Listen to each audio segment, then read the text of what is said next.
This we thought would be a good time to talk about summer travel as we head into the unofficial beginning of summer and a very busy travel season. TSA reported that Monday was the busiest air travel day they have seen since February 2020, with more than 2.6 million passengers. And this coming weekend, we're expecting to see levels we haven't seen since before the pandemic. FAA is projecting more than 51,000 flights on Thursday alone. So thought it was a good moment to talk about the state of play, what we're working on, how the system is doing, and obviously take up any questions that are on your mind. Let me start with some good news. We have seen airlines deliver considerable improvements in on-time performance in the past few months. Each month we've seen cancellations under 2%, including across that busy spring break season. That's better than the 10-year average, and so far this May, we're seeing those numbers hold. But this weekend will be a test of the system, and I think all of us have airline stories from last summer and the disruptions that took place then. Cancellation and delay rates were at unacceptable proportions last year, and it's important that that not happen again. So DOT is taking a twofold approach toward the airlines: collaboration where that is appropriate, pressure where it's necessary. We're working collaboratively with the airlines wherever we can to take steps that are going to help them reduce congestion and increase capacity. And then when things go wrong, we're using our tools to press airlines to continue improving customer service and to continue improving performance. I do think it's worth noting that just over 2 years ago, when President Biden took office in the worst stages of the pandemic, the biggest concern around our nation's airlines was whether they would be able to stay in business at all. And if they did, how many years it would take them to recover. But of course, President Biden acted swiftly to restore the economy. Demand came back faster than most forecasters thought was possible. And as we saw, some U.S. airlines struggled to meet that demand. When it comes to delays, weather remains the top cause of airlines delays. But I want to point out that the airline industry's own data from last year showed that issues that are under the control of airlines caused over a third of all cancellations. And that was more than any other year in the past decade. I'll also say air traffic control staffing issues were responsible for about another 5% of delay minutes, which is something I'll come back to in a minute. The goal is a smooth travel experience, and at DOT, we are always prepared to work with airlines when there are steps we can take that could help. In New York, that means allowing airlines to use larger planes with more seats at lower frequencies, which means they can move more passengers with less congestion. And it's showing signs of working. New York City airports will have about 2% more available seats than usual. In Florida, where, believe it or not, commercial space launches are now happening often enough that it can affect airline on-time performance, we are engaging the space sector to keep more of their launch windows and the accompanying closures clear of peak travel times. To the extent that air traffic control staffing can be a constraint in certain markets, we're working on that. FAA is in the process of hiring more air traffic controllers than ever to keep up with the growing demand. And we recently activated 169 new, more efficient flight routes that are going to save time and money compared to the older routes. So DOT is doing its part, and airlines need to do theirs as well. And when they don't, we're here to enforce passengers' rights and hold airlines accountable. In just over 2 years, we have delivered some of the most significant gains in airline passenger protections in decades. To date, we have helped air travelers get over $1 billion in refunds from canceled flights since this administration began. We have secured enforceable commitments from almost all major U.S. airlines to provide free rebooking, guaranteed meals, and hotel vouchers when they're responsible for cancellations and major delays. And we've proposed a series of new rules that would require airlines to be transparent about fees for things like extra bags or being seated next to your kids. And just a few weeks ago, we initiated a new rulemaking that would, for the first time in U.S. history, require airlines to compensate passengers in situations where the airline has caused a major delay or cancellation.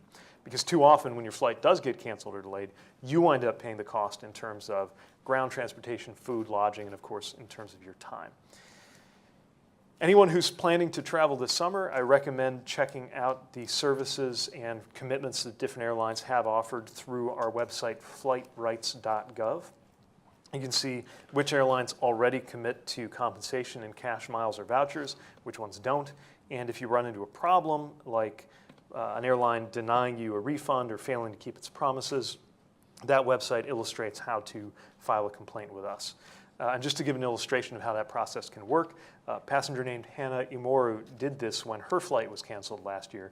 She and her husband and their 2 young children were in Green Bay with family for the holidays and were driving to the airport to get home to Houston when they got a notification saying that there was a problem. They pulled over, they spent the next 40 minutes trying to speak with someone from the airline, and when Hannah finally got to a representative, they couldn't tell her why the flight was canceled. They refused to book her family on another airline, and they said the earliest flight they could manage to get her on was 4 days later. So like most passengers and working parents, Hannah and her husband were not in a position to wait that long.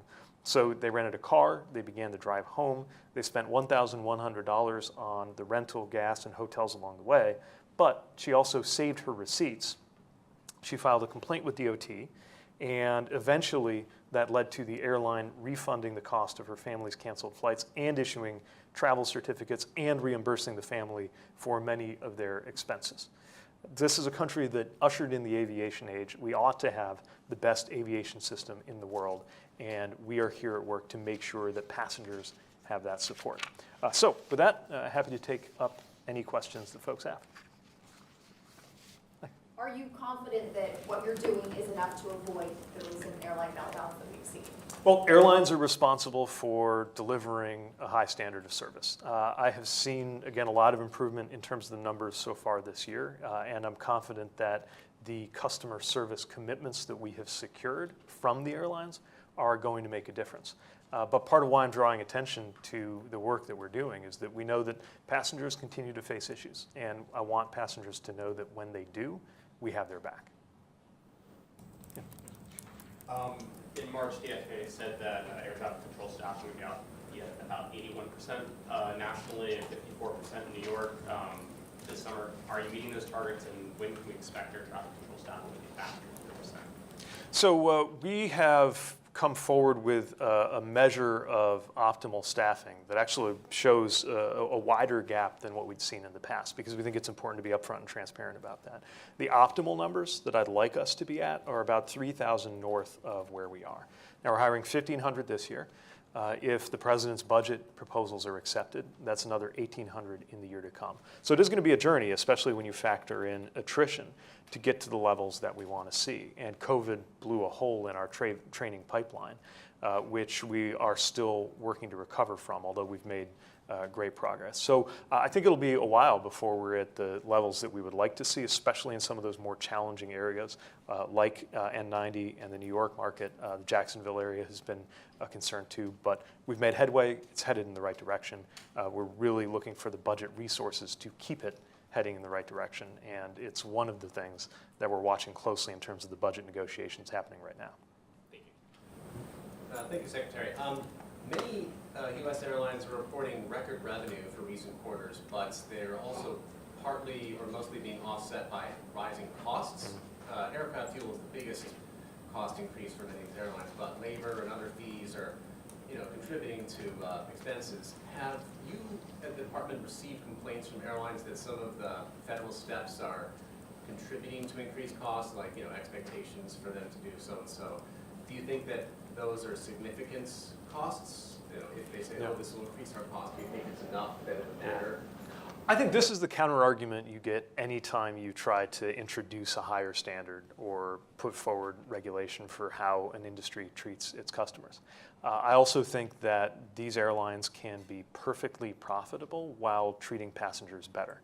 And that's what we're seeking to do here, both raising the floor with regulation and highlighting who goes beyond that floor with the transparency that you can get through the dashboard on flightrights.gov. So we're not going to prescribe every little detail of customer service, but we are trying to raise the bar on that. And I think that we can have affordable flights, profitable airlines, and happier passengers by doing that. Let me also just mention, we are, again, in the spirit of working on anything that is under our control.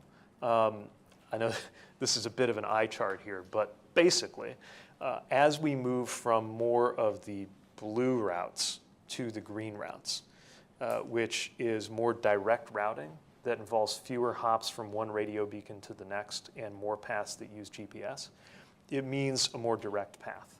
And that in turn means less time up in the air for the same segment, which means lower costs. So anytime we can do something, even if it's very back end and technical like that, that's going to make a difference, we'll do our part to try to help keep costs under control. Aside from air traffic control, are there other areas of staffing, baggage handlers, TSA, other places where you're concerned, either regionally or in kind of various sectors like that? Well, we know that on the airline side, staffing was one of the biggest issues that contributed to last year's problems. Most of the airlines are indicating that they've made big gains in terms of pilots, but not necessarily fully recovered, depending which airline you talk to. Mechanics is looking like a continued pinch point. Less clear to us where we are in terms of the baggage handling, because that is so specific to an individual airport, but something we're keeping an eye on. I have to refer you to DHS on the TSA numbers, but what I understand from them is that they are pretty close to where they had been previously. And so still going to be a lot of pressure on the system, but I think probably less of a constraint than it would have been a year ago.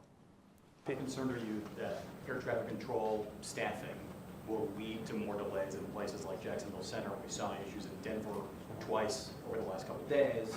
How concerned are you that that is going to continue to build, given the fact that it's going to take a couple of years to shore up the shortage? Yeah, it's a concern, and it's part of what motivates us right now to be putting so much emphasis on the recruiting, the hiring, and the training. We need to make sure that we have the workforce that's ready to have more of a cushion. Now, I do want to stress, because I think sometimes the way this gets talked about publicly, people imagine that there's an empty seat somewhere, where really what we're talking about more often is reserve capacity or the ability to absorb an unexpected disruption, like the Denver situation, where it largely had to do with somebody being sick, COVID.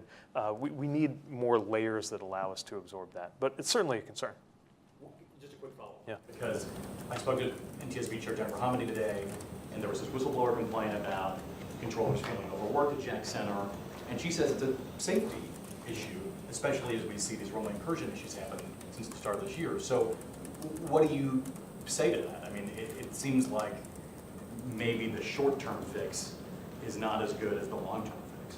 Well, the best solution is the long-term fix, which is to make sure that we have enough of a cushion in the staffing model that we can absorb anything that comes up operationally, anything that affects a particular tower or particular center. But I also want to emphasize that FAA is not going to allow an unsafe condition to arise. So, there are very strict requirements in terms of how long a controller can be on station, for example.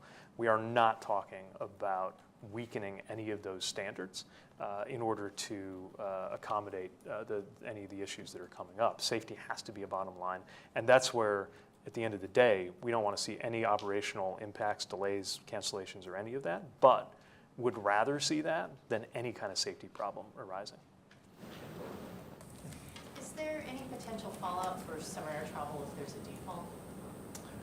I know it won't be good. It's difficult to even fathom some of the implications. I think, honestly, the biggest thing that I would be worried about is severe economic damage. So right now, a lot of the problems we have arisen because demand came back so quickly, because the economy came back so quickly, that passengers had the income and the inclination to get back to the skies years before most forecasters thought they would.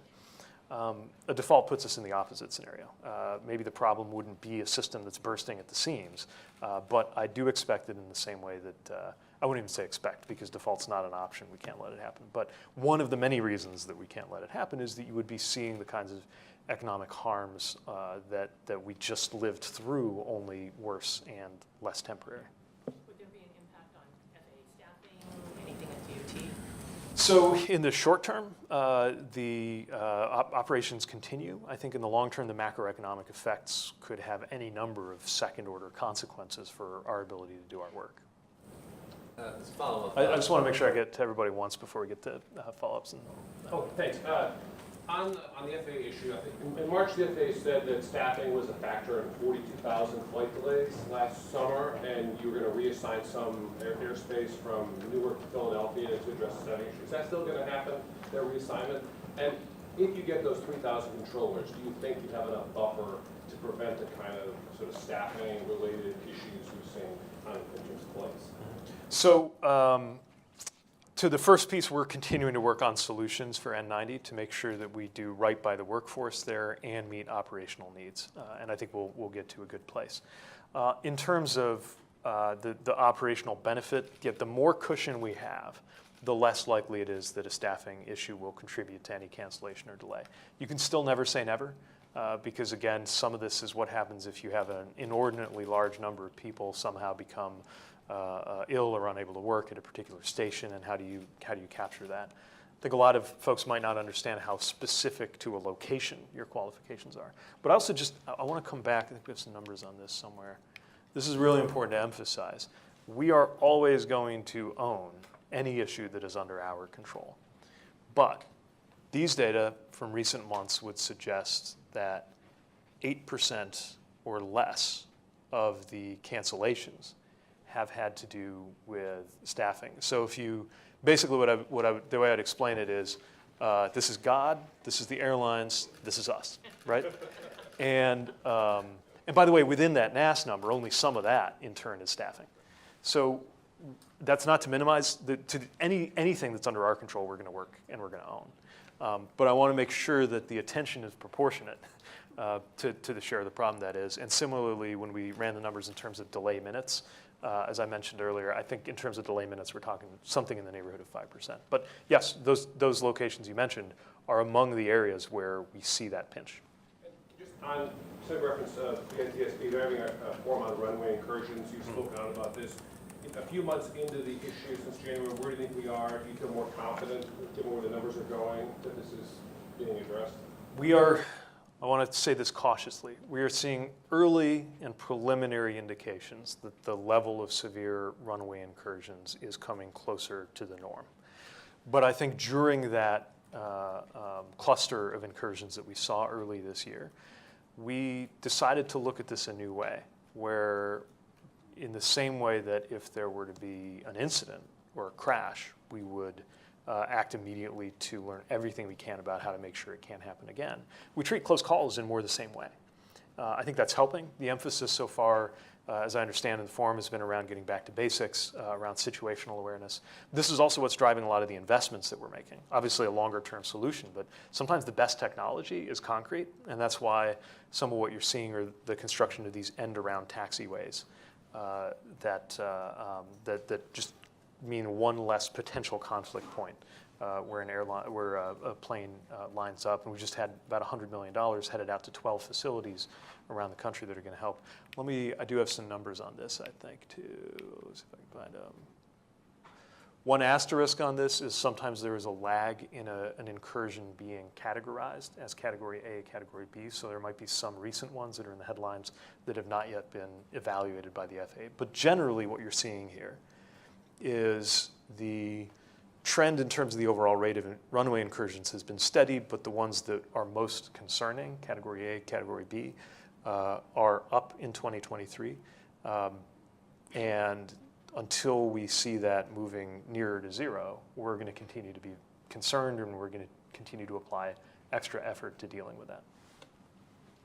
In terms of the pilot shortages, I know, again, that's an airline issue, but moving forward, what steps will the DOT take to work with airlines? A lot of them now expecting to see wave retirements moving forward. I know you've said in the past you're not looking to weaken or change any training requirements, but what steps can DOT take to work with the airlines? Yeah, to me, it's not about lowering the bar. It's about helping more people get an opportunity to do the work and then clear that bar. And that is something that, to their credit, I've seen a lot of airlines step up on too. I've visited a number of facilities that are training the next generation of pilots, training the next generation of mechanics. And we're excited to see that work, and we're helping where we can. There's some work that FAA can do to encourage people to go into these career fields. There's also a bit of a gap that I think opens up a bigger policy question, which is there is actually more support in terms of subsidies, loans, scholarships for somebody training to be a lawyer or a dentist than there is for somebody training to be a pilot. And while there's a great income on the back end, if you get into that career, there is a costly path into that. And I think we need to continue working on that. I'll also add, obviously, it's always difficult in the thick of labor negotiations to get through to the other side. But part of what you would see from a good outcome in the many negotiating processes now underway is a healthier career field and a stronger pipeline for the future. So I'm confident that the airlines can meet their staffing needs, but it's not going to be overnight. We're here to help where we can. Yeah. Just follow up, you said that 8% of the cancellations and delays were due to NAS. Is that federal staffing? At federal staffing levels, you said 33% with the airlines and 8% is that's federal staffing? Yeah, let me actually, this is actually interestingly not our data. This is the airline industry lobby group's data. Yes, so I believe, somebody can stop me if I say anything wrong here, that the things that get booked in NAS are anything that would be operational to include staffing and availability, but also anything else ATC that's not driven by weather. Does runway count as in our NAS figure? Runway equipment, basic weather. Thank God weather is extreme, but basic weather, runway, and staffing. Okay, so like if you have a de-icing program, does that have to go under NAS or is that?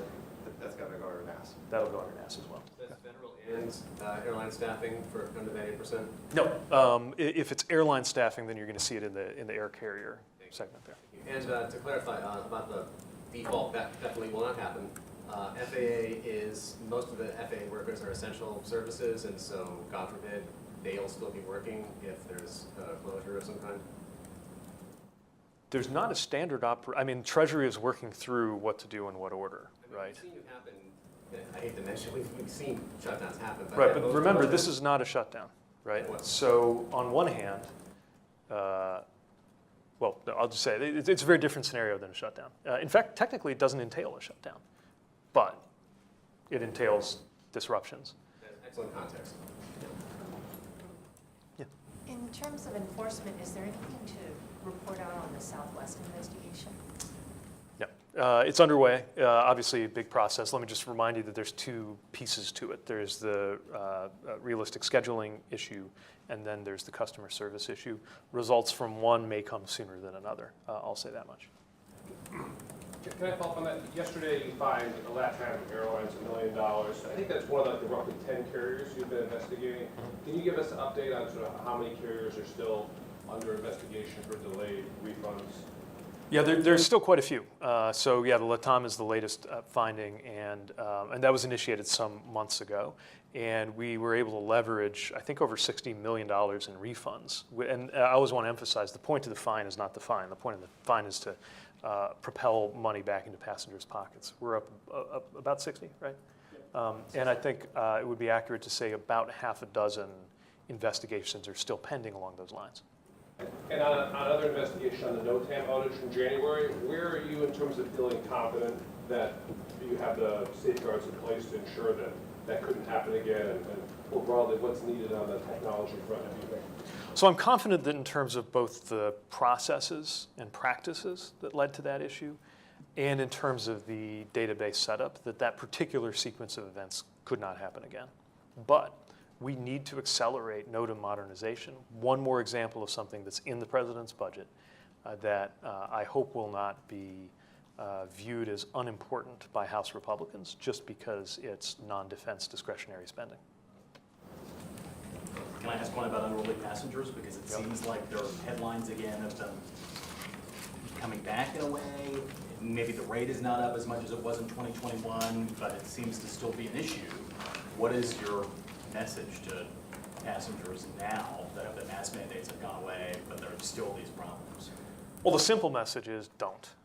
Don't do anything that would cause a threat or a disruption to your fellow passengers and your flight crews. The pilot always says that flight attendants are there primarily for your safety, and that's right. And for that reason, as well as basic human decency, they should be treated respectfully. Now, I'm encouraged we're down about 80% from the peak, but the numbers we see are, even one is too many.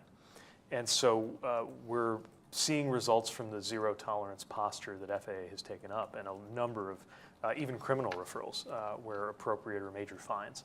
And I think that's having an effect. But we do need to continue pressing on this because it's obviously a workplace issue for flight attendants, and it's a safety issue for everybody.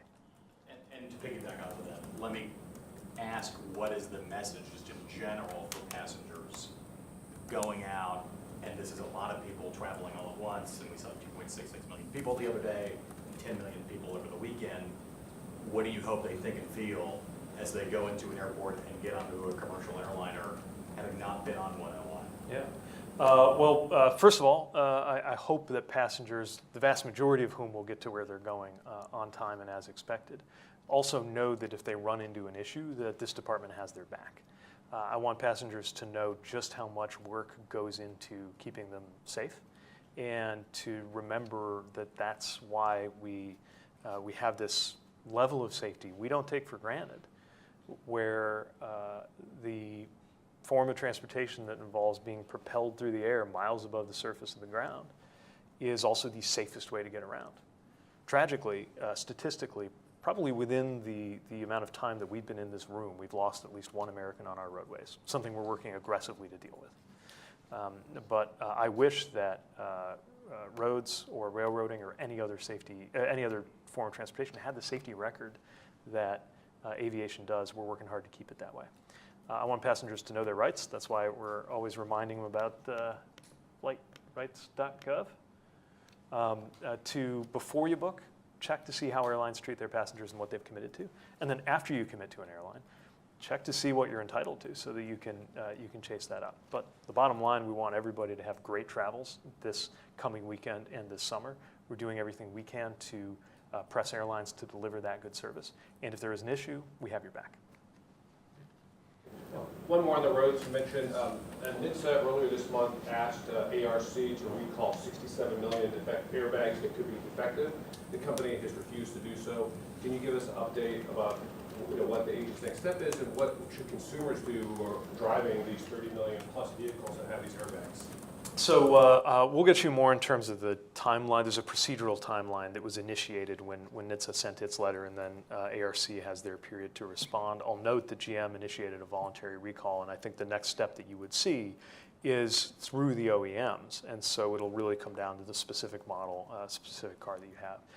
So watch for more, because this process obviously needs to play out. But this is being done as part of that exceptionally high standard that we also expect of automakers, and obviously was not a step that NHTSA took lightly. From automakers, can I ask a question about EVs? Sure. Okay. So 151 House Republicans just yesterday wrote a letter to the Biden administration on the environmental regulations targeting gas-powered vehicles. They say it would lead to higher costs for consumers, increased dependence on China. So can the administration pledge to make sure these parts of EVs are not sourced from China, and what are you doing right now to make sure that happens? Well, that's exactly what we're working on. So I've visited facilities in places like Glendale, Kentucky, DeSoto, Kansas, that are going to generate thousands of jobs creating EV batteries with American workers on American soil, making good money, by the way, often six-figure pay that you don't even have to have a college degree to earn, although it requires a lot of skill. And coming from an auto town like South Bend, Indiana, once home to Studebaker, I know the power of those thousands of good-paying jobs in those communities. And I don't know why anyone in elected office would want to slow down America's progress into that EV revolution. I would also note that we do careful cost-benefit analyses on regulations related to the efficiency of gas cars, and those rules have saved Americans huge amounts of money in terms of gas and diesel costs. And of course, making EVs more affordable will also make it easier for more Americans to take advantage of the fact that it is cheaper to fill up a car or truck with electrons, typically, than with gas or diesel. So this is all about making sure that we have, yes, cleaner air, but also saving drivers and passengers money, and making sure that America and not some other country takes the lead in this EV revolution. And I'll tell you, China is doing everything in their power to beat us in EVs. And I don't think it's because the Chinese Communist Party is particularly enthusiastic about the climate. I think it's because they understand the economic security benefits of being first. That's why we're investing so much in onshoring, nearshoring, and friendshoring the EV supply chain, while also making EVs more affordable for Americans to buy. About the EV supply chain, minerals for batteries like coltan, lithium, cobalt, all that is going to become more and more important over the decades. Not exactly you're not exactly responsible for that. Do you foresee there will be more federal rules for ethical sourcing to make sure all these minerals are going to come from an ethical supply chain as it gets more and more important? Well, our preference is for the supply chain not only to be ethical, but to be domestic. Where that's not possible, then this obviously becomes important too. And what you're seeing in terms of the work that is, not so much in our department, but certainly Secretary Granholm of the Department of Energy leading a remarkable body of work to drive more investment here in the US.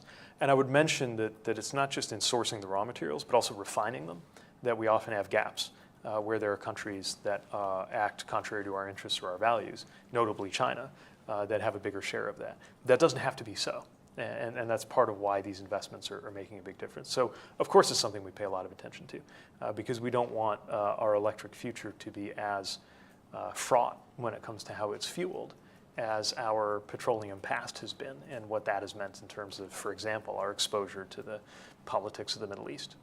All right, we have time just for one more question. All right, Dave. Can I just ask you, you've talked about Tesla a couple times recently. The autopilot investigation is now, getting close to 2 years old, late in August. There've been a lot of crashes that NHTSA is investigating. I know you've raised concerns about the naming of autopilot, but what about just, do you think the agency needs taking action? And are people misusing the technology? And are there enough safeguards to ensure that autopilot cannot be misused by people on the road? Well, this is exactly why we have, first of all, the standing general order to get more data, and these pending activities that are going on. There is a real concern that's not limited to the technology itself, but the interaction between the technology and the driver. I cannot emphasize enough for every driver out there that an advanced driver assistance system is not an advanced driver replacement system. There is nothing you can buy today that doesn't require you to be paying attention. Let me also say, though, and I'll say this for the technologies that are being developed, is that the question is not, are they absolutely free of problems or 1,000% foolproof? The question is, how can we be assured that they will lead to a better set of safety outcomes than we have today? And given the very, very troubling safety record that human drivers have, this technology has a lot of promise. We just have to make sure it unfolds in a responsible fashion, and that it's always making us more and not less safe. All right. Thanks. Appreciate it.